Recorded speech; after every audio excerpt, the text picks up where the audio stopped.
Kita akan membahas tentang kisah kematian iblis. Karena kita tahu bahwa di antara makhluk Allah Subhanahu wa taala dari kalangan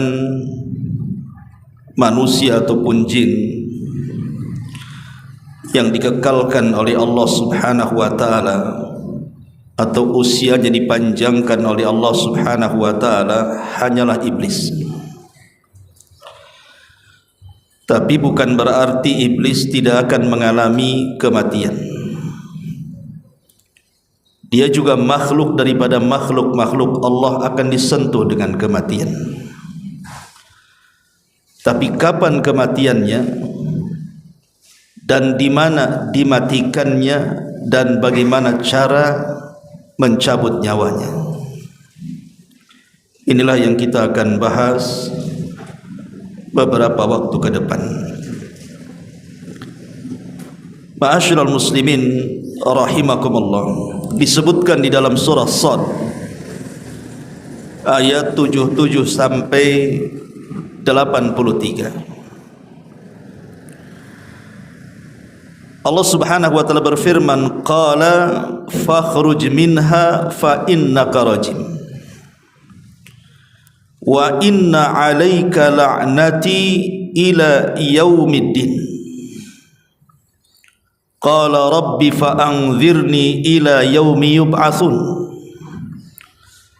Qala fa innaka minal munzirin ila yaumin waqtil ma'lum. Qala fa bi'izzatika la ughwiyannahum ajma'in illa ibadaka minhumul mukhlasin. Allah Subhanahu wa taala berfirman, maka keluarlah engkau wahai iblis dari sorga ini. Sungguh engkau adalah makhluk yang terkutuk. Sesungguhnya kutukanku tetap atasmu sampai hari pembalasan. Maka iblis pun berkata di hadapan Allah, ya Rabb, berilah atas diriku tangguhan usia sampai hari mereka dibangkitkan. Maka Allah Subhanahu wa taala berfirman, sesungguhnya engkau termasuk yang diberi tangguhan sampai kepada hari yang telah ditentukan waktunya. Iblis menjawab, demi kekuasaan engkau ya Rabb, aku akan menyesatkan mereka semuanya kecuali hamba-hambamu yang mukhlis di antara mereka. Di dalam ayat ini Allah Subhanahu wa taala menggambarkan kepada kita ketika Allah Subhanahu wa taala merintahkan para malaikat, termasuk juga iblis di dalamnya, untuk sujud kepada Adam alaihi salam sebagai sujud penghormatan. Tapi kemudian iblis pun menolak karena dengki, hasad dan kesombongannya, merasa dia lebih hebat dibandingkan Adam alaihi salam. Lah karena iblis ini menolak perintah Allah Subhanahu wa taala, maka Allah murka. Kemudian Allah firmankan di sini, fakhruj minha fa innaka rajim. Kalau begitu keluarlah engkau dari sorga, engkau makhluk yang terkutuk, kata Allah. Bahkan Allah Subhanahu wa taala saking murkanya mengatakan, wa inna 'alaika la'nati ila yaumiddin. Dan ingat, kata Allah, kutukanku akan senantiasa ada padamu sampai hari pembalasan. Disinilah kemudian iblis meminta kepada Allah Subhanahu wa taala untuk ditangguhkan usianya, dan dia mengatakan, qala rabbi fa anzirni ila yaumi yub'atsun. Ya Rabb, kalau begitu tangguhkanlah usiaku sampai hari mereka dibangkitkan. Jadi iblis itu sebenarnya meminta kepada Allah Subhanahu wa taala untuk tidak mati selamanya. Sebab kalau seandainya iblis kemudian dihidupkan sampai manusia dibangkitkan, artinya iblis tidak pernah mati. Karena kita tahu bahwa tiupan sangkakala itu kan menurut pendapat yang kuat 2 kali. Di mana tiupan yang pertama itulah yang disebut dengan nafkhatul faza' wal maut, tiupan kejutan dan kematian. Baru setelah itu Allah Subhanahu wa taala perintahkan kepada Israfil untuk meniup tiupan yang kedua. Itulah tiupan kebangkitan. Maunya iblis itu ditangguhkan usianya sampai dibangkitkan manusia. Kalau begitu iblis tidak pernah mati. Karena ketika tiupan yang pertama semua manusia mati, dia tak mau mati. Dia maunya setelah tiupan yang kedua, artinya sudah pindah alam. Bukan alam dunia lagi, tapi alam akhirat, kan begitu. Intinya dia tak mau mati sebenarnya. Tapi Allah Subhanahu wa taala kemudian mengatakan, qala fa innaka minal munzarin. Baik, kata Allah, aku akan berikan tangguhan usia kepadamu, tetapi kata Allah, ila yaumil waqtil ma'lum, sampai hari yang Allah tentukan. Di sini menjadi khilaf para ulama. Apa yang dimaksud ila yaumil waqtil ma'lum? Ketika Allah Subhanahu wa taala mengatakan, sungguh kamu termasuk orang-orang yang diberikan tangguhan sampai waktu yang ditentukan.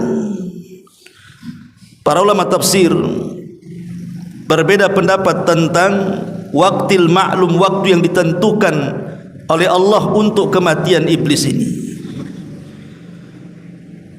Ada beberapa penafsiran, di antaranya perkataan Abdullah ibn Abbas radhiyallahu anhuma. Dia mengatakan yang dimaksud adalah arada bihi an-nafkhatul ula. Maksudnya iblis itu akan mati pada tiupan sangkakala yang pertama. Sebagaimana pada tiupan ini manusia akan dibinasakan oleh Allah. Semua binatang-binatang juga akan dimatikan oleh Allah, termasuk para malaikat. Maka iblis juga masuk di dalamnya. Kata Abdullah ibn Abbas radhiyallahu anhuma, ai hina tamutul khalaik, ketika semua makhluk dibinasakan oleh Allah Subhanahu wa taala ataupun dimatikan Allah Subhanahu wa taala, maka disitulah iblis pun ikut mati. Ini pendapat Abdullah ibn Abbas radhiyallahu anhuma, bahwa dia berpendapat bahwa kematian iblis itu pada tiupan sangkakala yang pertama. Tapi sebagian para ulama yang lain, mereka mengatakan bahwa yang dimaksud ila yaumil waqtil ma'lum, maksudnya tidak ada yang tahu kematiannya kapan kecuali Allah Subhanahu wa taala. Tapi yang jelas bahwa iblis itu pasti akan mati,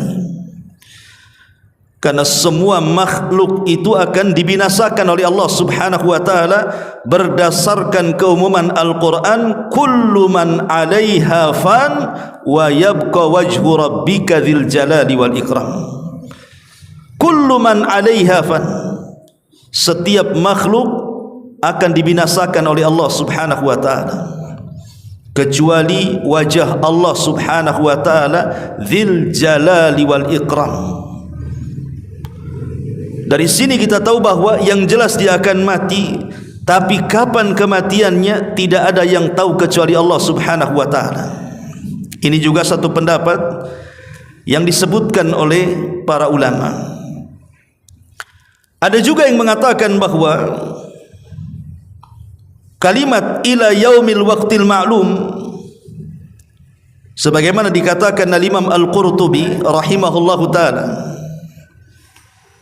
qala Allah berfirman lahu kepada dia, fa innakum mimman ukhirat halakuhum ila yaumil ladzi yamutu fihi kullal khalqi ba'da nafkhatil ula la ila yaumil ba'thi.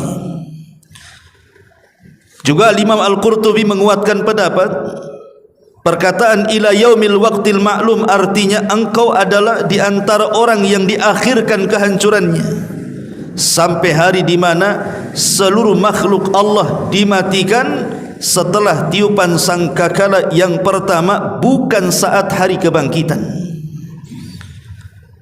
Berarti ada juga yang mengatakan bahwa iblis itu dimatikan di antara dua tiupan. Artinya di tengah-tengah dua tiupan, tiupan yang pertama ke tiupan yang kedua itu kan jaraknya antara 40. Bisa 40 hari, bisa 40 bulan, bisa 40 tahun. Karena Abu Hurairah radhiyallahu an ketika ditanya jarak tiupan Israfil yang pertama ke kedua itu, beliau hanya menyebutkan angka dengan menyebutkan arbaun 40, tanpa menyebutkan apakah 40 hari, apakah 40 bulan, apakah 40 tahun, wallahu a'lam. Tapi saat itulah Allah hancurkan alam semesta, termasuk juga Allah subhanahu wa ta'ala binasakan iblis di dalamnya. Ma'asyiral muslimin wal muslimat rahimakumullah. Kita tahu bahwa setelah kemudian iblis meminta kepada Allah subhanahu wa ta'ala tangguhan usianya, disinilah iblis meminta kepada Allah subhanahu wa ta'ala izin untuk menyesatkan anak Adam, karena dia tidak mau masuk neraka sendirian.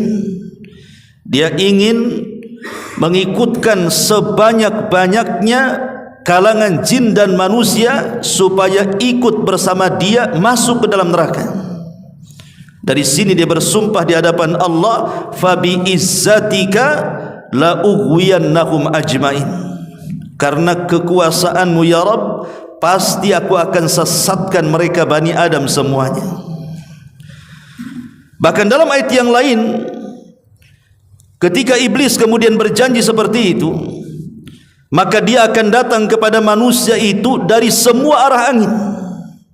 Sampai-sampai iblis mengatakan, thumma la'atiyannahum min baini aydihim wa min khalfihim wa an aymanihim wa an syama'ilihim wa la tajidu aktsarahum syakirin. Sungguh aku akan datang kepada mereka, maksudnya Adam dan turunannya, dari arah depan mereka, dari arah belakang mereka, dari samping kanan mereka, bahkan dari samping kiri mereka, sampai engkau tidak mendapatkan kebanyakan dari anak-anak Adam itu bersyukur kepadamu ya Rabb. Subhanallah. Tantangan iblis ini bukan isapan jempol, ikhwan. Karena apa yang dilakukan iblis itu kepada Bani Adam dari sejak permusuhan ditanamkan dengan Adam saat disuruh sujud dia enggan, sampai hari ini bahkan sampai kiamat, pengikut iblis jauh lebih banyak dibandingkan orang-orang yang tidak mengikuti iblis. Dan itu banyak digambarkan dalam Quran. Seperti Allah mengatakan, wa qalilun min ibadiyas syakur, sedikit sekali hamba Allah yang bersyukur. Artinya kebanyakan kufur. Dan itu keberhasilan iblis saat menggoda Bani Adam untuk disesatkan. Ma'asyiral muslimin yang dimuliakan Allah subhanahu wa ta'ala, sebagai bukti bahwa iblis itu masih hidup sampai di zaman Nabi sallallahu alaihi wasallam, Allah subhanahu wa ta'ala menggambarkan bagaimana iblis pernah terlibat dalam perang Badar, di mana iblis itu menjadi kompor bagi orang-orang musyrik Quraisy untuk melawan Nabi sallallahu alaihi wasallam di Badar. Dan itu digambarkan dalam surah Al-Anfal ayat 48. Allah subhanahu wa ta'ala berfirman, wa id zayyana lahumus syaitanu a'malahum wa qala la ghaliba lakumul yawma minan nas wa inni jarul lakum falamma tara'atil fi'atani naqasa ala akibaihi wa qala inni bari'um minkum inni ara ma la tarawna inni akhafu Allah wallahu syadidul iqab. Dan ingatlah ketika syaitan, maksudnya iblis di sini, menjadikan terasa indah bagi mereka perbuatan dosa, mereka kemudian iblis datang kepada mereka, maksudnya orang-orang kafir Quraisy, kemudian menghasut mereka tidak ada orang yang dapat mengalahkan kalian pada hari ini. Seranglah si Muhammad itu, dan sungguh aku akan menjadi penolong kalian. Jadi dalam perang Badar ini, iblis ini menyerupai manusia, kemudian datang kepada pasukan Quraisy, kepada para pembesarnya, kemudian menghasut mereka agar segera menyerang Rasul sallallahu alaihi wasallam di Badar dan menjanjikan kemenangan.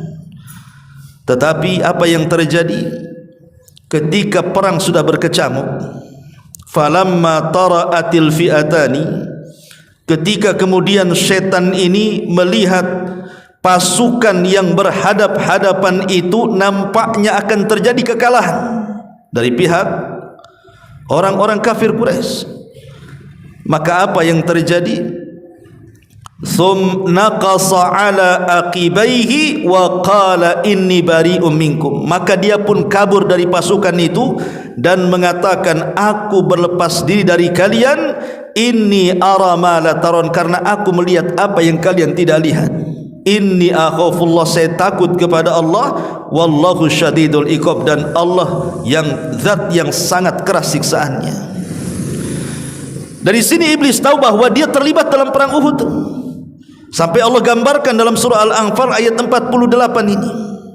Maknanya bahwa iblis itu masih hidup sampai di zaman Nabi SAW berusaha untuk mengompori orang-orang Quraisy untuk menyerang Nabi di Badar.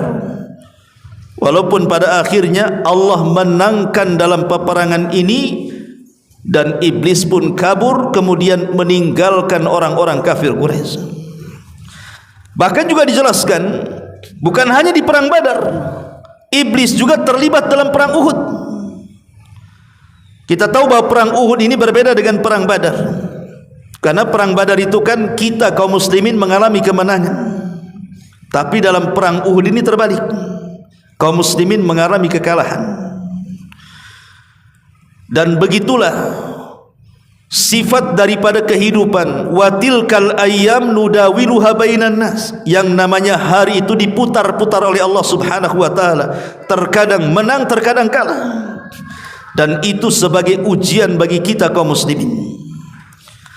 Disebutkan dalam sebuah hadis dari Ummuna Aisyah radhiyallahu anha, dia mengatakan, lamma kana yauma Uhudin, ketika terjadi perang Uhud, huzimal musyrikuna, maka orang-orang musyrik pun mereka kemudian menyerang kaum muslimin. Pada awal peperangan kita tahu bahwa Nabi SAW mengatakan kepada 40 atau 50 pemanah yang ada di Jabal Rumat itu, dan mengatakan, apapun yang terjadi dengan kalian jangan pernah turun. Tugas kalian hanya memanah dari ketinggian, jangan ikut campur dengan pasukan yang di bawah. Ketika para pemanah mereka melihat kemenangan pasukan yang di bawah, karena orang-orang musyrik itu mereka lari tunggang langgang yang dipimpin oleh Khalid ibn Walid, ketika itu dia masih musyrik. Orang-orang yang di atas disangkanya sudah mengalami kemenangan, padahal itu siasatnya Khalid bin Walid. Dia mundur itu bukan lari, tapi mundur itu memutar bukit dia. Ketika para pemanah ini akhirnya kemudian tergiur dengan ghanimah, harta rampasan perang yang ditinggalkan begitu saja, mereka turun. Hanya beberapa orang yang bertahan di atas bukit itu.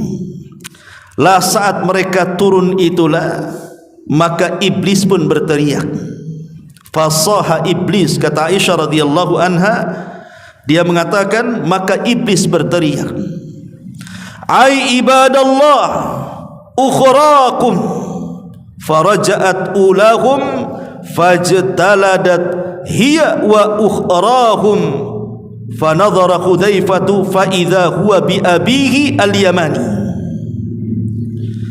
Wahai hamba-hamba Allah, saudara-saudaramu, orang pertama dari mereka berbalik, dan dia dan orang-orang yang terakhir mereka pun akhirnya saling menyerang dan sebagian mereka gugur. Maksudnya begini, Jadi orang-orang yang turun dari atas bukit itu ketika mau bergabung dengan pasukan yang dibawa, maka setan kemudian iblis berteriak seolah-olah yang di belakang itu adalah orang-orang musyrik yang hendak menyerang dari belakang mereka. Lah orang-orang yang dibawa disangkanya itu bukan sahabat, mereka adalah orang-orang musyrik. Akhirnya orang yang di bawah berbalik kemudian menyerang orang-orang yang baru turun dari gunung itu. Akhirnya terjadi peperangan di situ. Padahal sama-sama orang Islam kan. Lihat bagaimana iblis mengacaukan perang Uhud itu. Sampai-sampai ada beberapa sahabat yang gugur di situ. Sampai dijelaskan Hudzaifah ibn al-Yaman yang ada di situ, dia melihat ayahnya Al-Yamani. Dan dia mengatakan, "Ai ibadallah, abi. Wahai hamba-hamba Allah, itu ayahku Yaman, jangan kalian bunuh." Tapi namanya perang, kalau sudah berkecambuk itu sudah tidak dengar lagi teriakan kan. Akhirnya dibunuh juga tuh ayah daripada Hudzaifah itu namanya Al-Yamani. Jadi mereka saling menyerang gara-gara kompor daripada iblis tuh.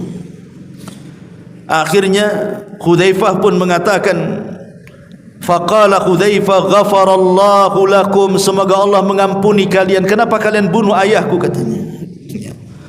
Qala Urwah, maka Urwah berkata, fama zalat fi Hudzaifah minhu baqiyatu khairin hatta lahiqa billah. Urwah berkata masih ada sisa-sisa kebaikan dalam diri Hudzaifah hingga dia meninggal dunia. Lihat bagaimana kekalahan daripada perang Uhud itu akibat adu domba yang dilakukan siapa? Iblis. Ya. Ma'asyiral muslimin wal muslimat rahimakumullah. Bahkan bukan hanya iblis datang kepada kaum muslimin yang sedang berperang, dia pun datang kepada Nabi sallallahu alaihi wasallam. Dijelaskan dalam sebuah hadis yang sahih dari Abi Darda radhiyallahu anhu, qama Rasulullah sallallahu alaihi wasallam fasami'nahu yaqul a'udzu billahi minka thumma qala al'anuka bi la'natillahi thalathan. Jadi Rasul sedang salat, tiba-tiba kemudian iblis datang mengganggu Nabi. Tiba-tiba kemudian di tengah-tengah salat Rasul mengatakan, aku berlindung dari Allah, aku berlindung kepada Allah dari kamu. Dan Rasul mengatakan, aku laknat dirimu sebagaimana laknat Allah kepada dirimu. Rasul menyebutkan 3 kali. Maka selesai salat, sahabat heran, kenapa di tengah-tengah salat Rasul berteriak seperti itu, sambil kemudian menjulurkan tangannya ke depan dan berlindung kepada Allah sambil melaknat. Jadi Rasulullah SAW sedang salat begini, tiba-tiba dia begini dan mengatakan, a'udzu billahi min, aku berlindung kepada Allah dari kamu, aku laknat engkau sebagaimana Allah melaknat engkau. 3 kali Rasul mengatakan seperti itu. Jadi selesai salat, sahabat heran, kenapa Rasul mengucapkan kalimat itu di tengah-tengah salat? Ya. Akhirnya kemudian sahabat bertanya, ya Rasulullah, qad sami'naka taqul fi salati syai'an lam nasma'uka taqulu qabla dhalik. Rasul, kami tadi mendengar engkau mengucapkan sesuatu dalam salatmu yang kami tidak pernah mendengar kebiasaan kamu mengucapkan kalimat itu dalam salat. Maka Nabi SAW kemudian menjelaskan alasannya dan bersabda, inna aduwallah iblis, sesungguhnya musuh Allah si iblis itu, ja'a bi shihabim min nar liyaj'alahu fi wajhi, dia datang dengan membawa api hendak membakar wajahku. Fakultu, maka aku katakan, kata Rasul, a'udzu billahi minka 3 marrat, aku mengatakan aku berlindung kepada Allah darimu sebanyak 3 kali. Kemudian aku pun mengatakan, al'anuka bila'natillahi tammah, aku berlindung, aku melaknat dirimu sebagaimana Allah telah melaknat kepadamu sebanyak 3 kali. Kemudian Rasul mengatakan, thumma aradtu akhudahu, sebenarnya aku ingin mencekik dia. Wallahi, demi Allah, laula da'watu akhina Sulaiman, kalau bukan karena aku teringat doanya Nabi Sulaiman saudaraku, la asbaha musiqan yal'abu bihi wildan ahli madinati, tentu aku akan cekik dia, ku ikat dia di tiang, dan besoknya menjadi permainan anak-anak kota Madinah, katanya. Tapi karena aku teringat dengan doa Nabi Sulaiman, ku lepaskan lagi dia. Apa doanya Nabi Sulaiman? Di mana Nabi Sulaiman berdoa agar Allah tidak memberikan yang Allah beri kepada dia kepada orang setelah dan sesudahnya. Artinya kan Sulaiman bisa menundukkan jin. Sulaiman tidak mau bahwa kekuasaan yang Allah berikan dengan kemampuan mampu menundukkan bangsa jin diberikan kepada orang-orang setelahnya. Makanya Rasul teringat dengan kalimat itu, akhirnya dilepas lagi. Lihat, menunjukkan bahwa iblis itu hidup sampai zaman Nabi SAW, bahkan mengganggu solat Nabi SAW. Bahkan iblis juga hidup sampai hari ini.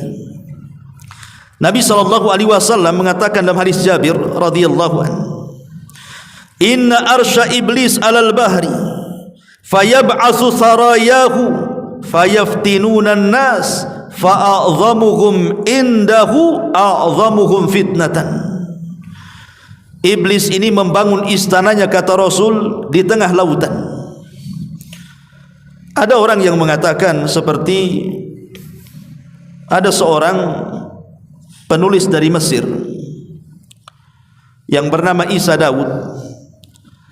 Beliau mengatakan bahwa hadis ini menunjukkan letak istana iblis di mana? Di segitiga Bermuda. Karena di segitiga Bermuda ini memang lautan yang sangat menakutkan, kan? Banyak kapal-kapal hilang di situ, banyak pesawat-pesawat yang jatuh di situ, dan berbagai macamlah keanehan-keanehan dan musibah yang kita sudah mendengar semuanya. Sampai Isa Daud mengatakan bahwa istana iblis itu ada di tiga Bermuda tadi. Tapi wallahu alam, kita tidak bisa memastikan istananya di mana. Karena Rasul hanya mengatakan bahwa istana iblis itu pokoknya ada di lautan. Lautan mananya wallahu alam. Karena sampai hari ini juga belum ada yang sanggup menyingkap perkara gaib ini. Cukup kita imani saja. Lah setiap hari iblis ini sampai hari ini, maka dia akan mengutus pasukan-pasukannya untuk menggoda manusia yang ada di daratan. Maka pasukan yang paling dimuliakan oleh iblis adalah pasukan yang sanggup mendatangkan sebesar-besar fitnah bagi manusia. Sampai sebuah riwayat, iblis ini mengutus pasukan. Mungkin di antara pasukan ini ada yang menggoda orang yang akhirnya tadinya sholat jadi tidak sholat, yang tadinya suka puasa jadi tidak puasa, yang tadinya suka membaca Quran akhirnya tidak suka membaca Quran, yang tadinya bersedekah akhirnya tidak suka bersedekah. Tapi iblis menganggap bahwa pasukan yang sanggup menggoda manusia-manusia seperti itu belum ada apa-apanya. Karena itu perkara yang remeh-temeh bagi mereka.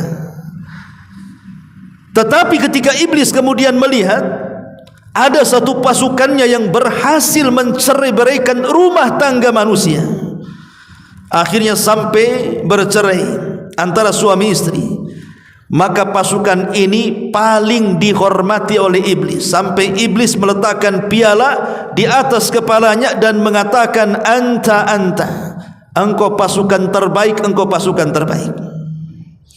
Lihat bagaimana iblis ini akan memberikan penghargaan kepada pasukannya kalau dia mampu mencerai-beraikan rumah tangga manusia. Karena itu sebesar-besarnya fitnah. Ingat ikhwatu fiddin,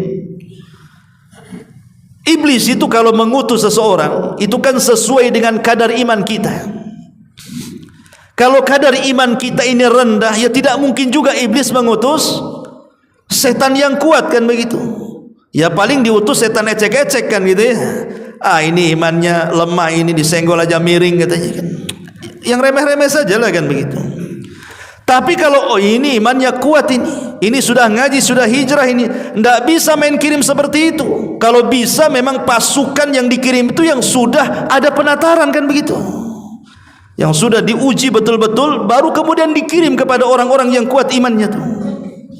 Begitulah bagaimana iblis kemudian berusaha menggoda anak Adam sebanyak-banyaknya supaya menjadi pengikut dia sampai masuk ke dalam neraka. Ma'asyiral muslimin yang dimuliakan Allah Subhanahu wa taala, artinya iblis itu terus berusaha untuk menggoda manusia sampai Al-Imam Ibnul Qayyim rahimahullahu taala ketika dia menjelaskan tentang bagaimana cara iblis itu menggoda anak Adam, beliau menyebutkan 7 perkara. 7 perkara itulah cara iblis menggoda Bani Adam. Dan 7 perkara ini sesuai dengan tingkatannya, dari yang paling parah sampai yang paling ringan. Yang pertama kata Imam Ibnul Qayyim, al-kufru billahi wa bidinihi. Maka tugas yang pertama, iblis mengerahkan pasukannya bagaimana caranya anak-anak Adam itu dibuat kufur kepada Allah, dibuat kufur dengan agamanya, dibuat murtad dari keyakinannya. Ini tugas yang pertama yang paling berat dari iblis kepada anak buahnya, buat dia kufur, buat dia murtad. Makanya kenapa kemudian dalam Islam itu yang paling penting adalah menjaga akidah, ikhwan. Jaga akidah, apalagi di zaman sekarang ini akidah sudah mulai terkikis dengan berbagai macam kesyirikan, dengan berbagai macam kekufuran yang dihadapkan di tengah-tengah kita. Mungkin kita ini yang masih insyaallah hijrah ngaji sunnah masih bisalah memilah dan memilih, tapi generasi kita apakah seperti kita? Wallahu a'lam. Makanya kenapa kemudian meneguhkan akidah di zaman sekarang ini penting. Di tengah-tengah kesyirikan dari syirkul akbar sampai syirkul asghar ini betul-betul merajalela. Jadi tugas yang pertama iblis kepada anak buahnya, buat dia kufur. Dan kufur itu ada 2. Ada yang sifatnya kesyirikan, pelakunya disebut musyrik. Ada yang sifatnya nifak, pelakunya disebut munafik. Dan ada yang ketiga, dibuatnya manusia murtad dan berpindah dari agamanya. Jadi yang pertama nih, iblis ini bagaimana caranya orang itu dijerumuskan kepada kesyirikan dulu tuh. Kalau dia tidak bisa, maka ditanamkan kepadanya sifat nifak. Kalau tidak bisa, maka ditanamkan bagaimana supaya dia keluar dari agamanya. Dan 3-tiganya adalah kekufuran, baik kesyirikan atau kemunafikan atau kemurtadan. Kemudian yang kedua, ada yang disebut kufur nikmat. Ya, kufur nikmat itu di bawah daripada kufur yang pertama, tapi kufur nikmat juga dia tangga menjadi kufur yang akan mengeluarkan kita dari Islam. Dan kufur nikmat juga ada 2. Disebutkan oleh para ulama, yang pertama sitru ni'amillahi azza wa jalla, menutup-nutup bahwa nikmat ini datang dari Allah. Seperti perkataan Qarun yang mengatakan kekayaan ini datang dari aku. Itu menutup-nutup nikmat Allah. Dia tidak yakin bahwa nikmat ini datang dari Allah, seolah-olah datang dari dia. Dan itu yang banyak dibahasakan Qarun sampai hari ini. Menganggap nikmat itu bahwa dia yang mengusahakannya. Ya wajar saya kaya, saya kan pintar cari uang. Wajar saya kaya, saya kan doktor, profesor, menteri, pilot, dokter spesialis atau apa namanya. Dia berusaha menutup-nutupi nikmat, seolah-olah dia yang mendatangkan nikmat, bukan Allah yang mendatangkan nikmat. Ini yang pertama. Yang kedua, wa ya'mal bi mukhalafatil mun'im, dan dia pun melakukan sesuatu dengan nikmat yang Allah anugerahkan dengan maksud menyelisihi zat yang memberikan nikmat. Artinya kalau kita diberikan nikmat oleh Allah, umpamanya pandangan, ini kan nikmat dari Allah. tapi digunakan untuk menyelisihi zat pemberi nikmat Allah Subhanahu wa taala. Akhirnya seseorang menggunakan pandangan, dia pun memandang sepandang-pandangnya. Dia diberikan telinga mendengar sedengar-dengarnya. Dia pun bicara seomon-omonnya. Ataupun perut mungkin juga seisi-isinya, asal masuk saja. Ya. Lah ini dua-duanya kufur. Lah ini setan ini yang pertama kali mengutus anak buahnya buat mereka kufur. Ini yang pertama. Kalau tidak bisa, maka yang kedua al-bid'atu. Dibuatnya mereka melakukan bid'ah. Perkara yang tidak diadakan di zaman Rasul diadakan di zaman sekarang. Kita lihat kan di masyarakat kita ini. Contoh umpamanya salawat saja. Berapa banyak salawat-salawat yang aneh-aneh itu? Ya kan? Terkadang diiringi dengan joget-joget, diiringi dengan musik-musik, diiringi dengan hura-hura. Anda ini sedang beribadah atau sedang apa kan begitu? Seperti orang-orang Syiah juga. Apabila datang bulan Muharram, mereka memukul-mukul badan. Kononnya katanya demi menebus kesalahan bapak nenek moyang mereka yang dengan sebab mereka terbunuhnya Husain, cucu daripada Nabi sallallahu alaihi wasallam di Karbala. Maka setiap datang Muharram, maka mereka pun kemudian berjoget-joget sambil memukul-mukul besi pada badan dan kepalanya, sampai anak bayi diketuk kepalanya biar keluar darahnya. Ini ajaran dari mana? Kalau memang merayakan kematian Husain, bukan dengan seperti itu kan begitu. Bukankah Rasul yang mengatakan laisa minna man darabal hudud wa syaqqal juyub wa da'a bid'awal jahiliyah. Bukan termasuk golongan kami, kata Rasul, kalau orang sedang berkabung dia memukul-mukul pipinya, dia merobek-robek bajunya, dia berteriak-teriak ala jahiliyah, kata Rasul. Maka ini tingkatan yang kedua. Tingkatan yang ketiga, kalau mereka tidak bisa juga digoda dari jenis yang kedua, maka kemudian akan digoda dari jenis yang ketiga. Apa itu? Dicintakan dengan al-kabair, dosa-dosa besar. Digemarkan zina, disukakan khamar, dicintakan dengan judi, disukakan dengan ghibah, dengan namimah, dengan dusta dan begitu semacamnya. Tapi kalau juga tidak bisa lewat yang ketiga, maka akan lewat yang keempat, kata Imam Ibnul Qayyim, as-saghair. Bagaimana mereka disuruh untuk melakukan dosa-dosa kecil. Kalau tidak bisa juga dosa-dosa kecil, maka beralih ke yang kelimanya, disibukkan dengan perkara mubah. Ya, main bola itu mubah saja, tidak ada masalah. Tapi dengan sibuknya dengan perkara mubah, akhirnya gara-gara main bola capek badannya. Ketika sholat mulai pegal-pegal kakinya, enggak khusyuk. Ketika main bola tak ada pegal. Ketika sholat datang pula pegalnya tuh. Nah, ini kan bahaya kan. Itu masih mendingan sholat kan, kadang-kadang bablas waktunya. Nah ini kadang-kadang kemudian perkara mubah ini bisa melalaikan. Kalau tidak bisa juga dari perkara mubah, masuk kepada perkara yang keenam, supaya mendahulukan yang tidak afdal dan meninggalkan yang afdal. Dibuatnya salat tarawih cepat-cepat katanya. Saya pernah bertanya kepada seseorang, kenapa salat tarawih kok harus ngebut-ngebut kayak gitu? Dia mengatakan yang lambat itu afdal Ustaz, yang cepat itu boleh katanya. Enak kali jawabannya. Lah kalau memang yang lambat itu afdal, yang cepat boleh, kenapa tak pilih yang afdal? Kenapa pilih yang boleh pula kan begitu? Itulah setan di situ tuh. Dia kemudian dicintakan kepada yang tidak afdal, yang afdal boleh ditinggalkan. Kalau tidak bisa juga, nah ini yang terakhir nih, setan dah putus asa ini. Disitulah dia akhirnya apa? Menyuruh seluruh wali-walinya dari kalangan jin, seluruh wali-walinya dari kalangan manusia yang sudah loyal kepada mereka, seperti para dukun, paranormal, tukang-tukang sihir, preman-preman dan begitu seterusnya untuk membuat kekacauan. Inilah tujuan iblis untuk menggoda manusia. Ma'asyiral muslimin yang dimuliakan Allah Subhanahu wa taala. Baik, kembali.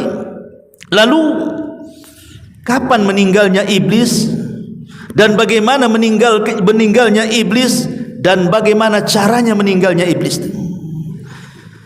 Ma'asyiral muslimin yang dimuliakan Allah Subhanahu wa taala, disebutkan dalam sebuah riwayat dari Ahnaf ibn Qais, dia mengatakan, qadimtul Madinata wa ana uridu Umar ibn al-Khattab radhiyallahu anhu. Kata Ahnaf ibn Qais, dia mengatakan, saya pergi menuju kota Madinah, ingin berjumpa dengan Umar ibn al-Khattab radhiyallahu anhu. Tiba-tiba saya bertemu dengan Ka'ab al-Akhbar radhiyallahu anhu. Ka'ab al-Akhbar ini dulunya seorang pendeta, kemudian masuk Islam di zaman Umar dan baik keislamannya. Saya baca terjemahannya saja, ya. Jadi Ka'ab al-Akhbar ini menceritakan dalam satu majelis tentang kisah kematian iblis. Kata Ka'ab al-Akhbar, ketika Adam alaihi salam sedang menghadapi saat sakaratul maut, maka dia berkata, ya Rabb, musuhku, maksudnya iblis, pasti akan mengejek kepadaku jika ia melihat aku telah mati, padahal dia diberikan tangguhan hidup sampai kiamat dibangkitkan. Maka Allah Subhanahu wa taala menjawab, wahai Adam, kamu langsung menuju ke sorga, tidak ada masalah. Sedangkan si iblis itu ditunda sampai hari kiamat usianya, supaya merasakan sakitnya kematian sebanyak makhluk yang pernah dia sesatkan dari awal sampai akhir. Kemudian Nabi Adam pun bertanya kepada malaikat maut, malaikat Israel. Tentu kalimat Israel ini diambil dari Israiliyat, karena dalam Islam itu tidak kenal malaikat Israel yang kita kenal malakul maut, ya. Jadi Adam berkata kepada malaikat Israel, sebutkan kepadaku bagaimana rasanya pedih kematian itu. Sesudah diterangkan oleh malaikat Israel, maka Adam alaihi salatu wasallam berkata, ya Rabb, cukup. Maka ketika itu Ka'ab al-Akhbar terdiam dan tidak melanjutkan ceritanya. Maka orang-orang yang hadir dalam majelis Ka'ab al-Akhbar kemudian mereka bergemuruh dan mengatakan, ya Abu Ishaq, maksudnya Ka'ab al-Akhbar, ceritakan kepada kami bagaimana ia merasakan kematian. Pada mulanya Ka'ab al-Akhbar menolak, tetapi karena didesak maka ia berkata, jika dunia sudah berakhir dan hampir ditiup sangkakala, sedang orang-orang ramai di pasar, mereka sedang sibuk bertengkar dan berdagang, tiba-tiba terdengarlah suara yang sangat keras di langit, hingga separuh penduduk bumi pun pingsan karenanya selama 3 hari. Bagi mereka yang tidak pingsan, mereka bingung, bagaikan kambing ketakutan dalam keadaan hiruk pikuk sedemikian itu. Maka terdengarlah lagi satu suara gemuruh bagaikan suara halilintar yang sangat dahsyat bunyinya. Maka tidak ada seorang pun melainkan mati karena halilintar itu. Dan semua manusia, semua jin, semua binatang, semua tumbuh-tumbuhan dan makhluk-makhluk yang lainnya, mereka pun diwafatkan oleh Allah Azza wa Jalla. Ketika itu yang hidup tinggal iblis saja. Ketika semua mati, manusia mati, jin mati, binatang mati, tumbuh-tumbuhan mati, iblis pula belum mati. Maka Allah Subhanahu wa taala pun memerintahkan malaikat Israel atau malaikat maut, aku telah menjadikan padamu pembantu sebanyak orang yang pertama hingga yang terakhir. Dan aku telah memberikan kekuatan penduduk langit dan juga penduduk bumi kepadamu, wahai Israel. Dan kini aku pakaikan kepadamu pakaian kemurkaan dan kemarahanku, maka turunlah dengan membawa murka dan kemarahanku, cari si laknat iblis itu. Maka rasakanlah kepadanya bagaimana kepedihan kematian yang telah dirasakan oleh orang-orang yang terdahulu hingga yang terakhir dari kalangan jin dan manusia. Buat kesakitan yang berlipat ganda, dan hendaknya kamu membawa 70.000 malaikat yang kesemuaannya penuh dengan rasa murka dan kecemasan.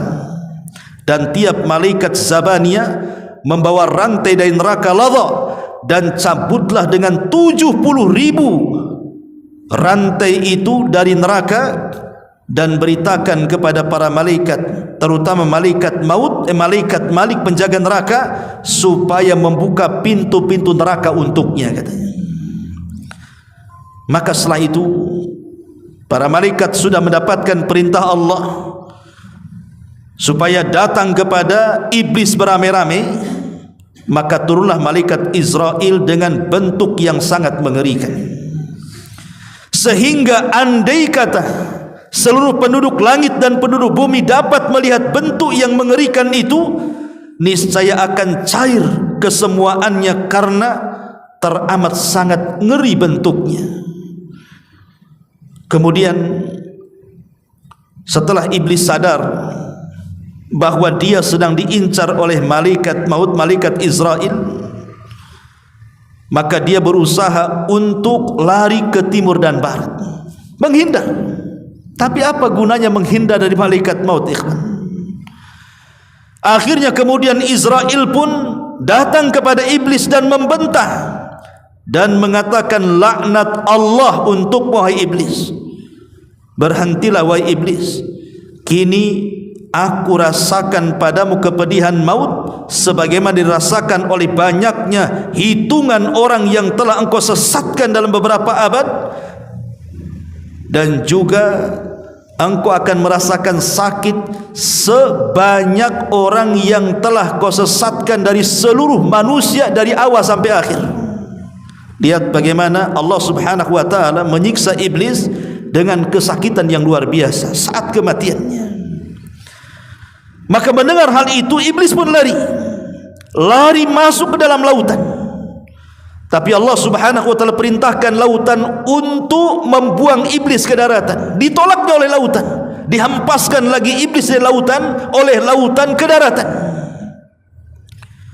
Maka kemudian iblis pun berkeliling dari semua arah. Ke arah timur dikejar Israel, ke arah barat dikejar Israel. Pokoknya tidak ada arah kecuali dia selalu didatangi malaikat maut. Ketika dia sudah tidak ada lagi jalan, mau kemana lagi tempatnya, akhirnya kemudian iblis pun sampailah di tempat saat Adam dan Hawa diturunkan. Di tempat itulah kemudian iblis melaknat Nabi Adam dan mengatakan, gara-gara engkau wahai Adam, aku menjadi makhluk yang terlaknat, katanya. Dia nyalahkan Adam. Maka kemudian malaikat Israel pun langsung mendekati iblis, karena dia sudah menyalahkan Adam di hadapan kuburan Adam alaihi salatu wassalam. Maka Israel menjawab, ketika ditanya, wahai Israel, kira-kira engkau akan memberikan minuman kepadaku dengan minuman apa, kata iblis. Maka Israel mengatakan, dengan minuman dari neraka Ladha, dan serupa dengan siksa ahli neraka dan berlipat-lipat ganda yang engkau akan dapati. Maka tiba-tiba kemudian iblis pun berguling-guling di tanah sambil menjerit sekeras-kerasnya, kemudian berlari ketakutan dari barat timur, terus dia kejar-kejar sampai akhirnya malaikat Israel pun menghadang iblis laknatullah dengan kawat-kawat yang berduri.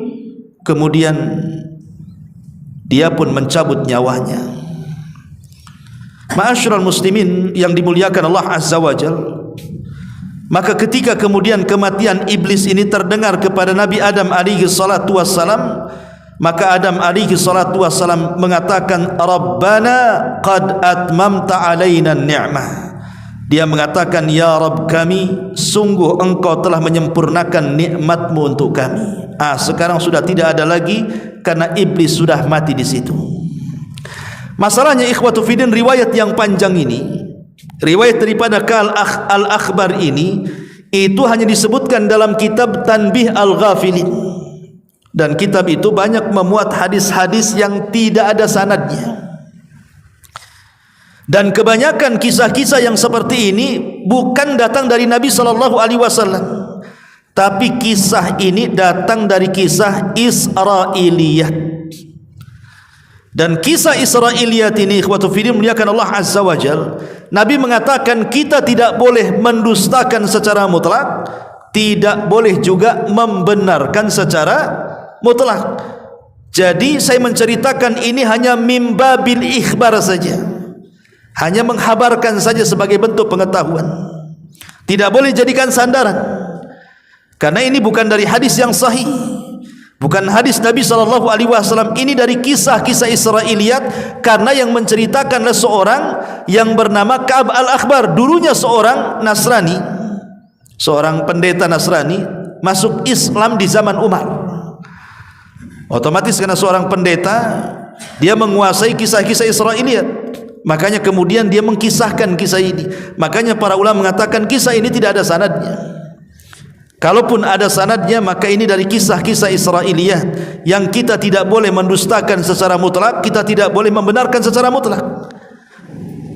Ma'asyiral muslimin yang dimuliakan Allah Subhanahu wa taala, intinya bahwa kalaupun seandainya tidak ada kisah ini, maka kita sangat yakin bahwa iblis itu pasti akan mengalami kematian. Sebagaimana tadi sudah dijelaskan di muqaddimah, bahwa ada terjadi perselisihan, ada yang mengatakan kematiannya menurut Abdullah ibn Abbas pada tiupan sangkakala yang pertama, bersamaan dengan meninggalnya seluruh makhluk-makhluk Allah dari kalangan jin, manusia, binatang dan tumbuh-tumbuhan, termasuk juga iblis mati di situ. Jadi kita harus yakin bahwa iblis pasti mati. Tapi yang jelas bahwa setelah kematian iblis menyesal. Bahkan ada khutbah dalam Al-Quran itu, bagaimana iblis berkhutbah di hadapan para pengikutnya. Dijelaskan oleh Hasan Al-Basri rahimahullahu ta'ala, apa kata dia? Idza kana yaumul qiyamati, tatkala datang hari kiamat, qama iblisu khatiban, maka iblis akan berdiri di sebuah mimbar. Qama iblisu khatiban alal mimbar, dan mimbarnya itu terbuat min narin, dari api neraka. Kemudian iblis mengatakan, innallaha wa'adakum wa'dal haqq wa wa'adtukum fa akhlaftukum. Sesungguhnya Allah telah menjanjikan kepadamu janji yang benar, dan aku pun telah menjanjikan kepada kalian, tetapi janjiku semua kuingkari. Janjiku tidak benar.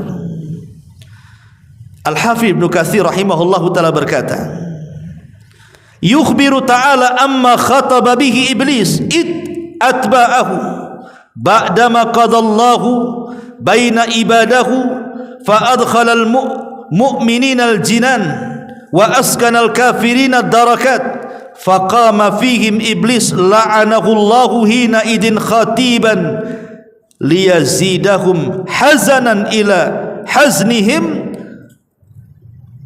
Kata Imam Ibnu Katsir rahimahullahu ta'ala, Allah menghabarkan tentang khutbah yang disampaikan oleh iblis kepada para pengikutnya, yaitu setelah Allah memutuskan hisab para hamba-hambanya, lalu Allah masukkan orang-orang yang beriman ke dalam surga, dan Allah menempatkan orang-orang kafir ke dalam neraka.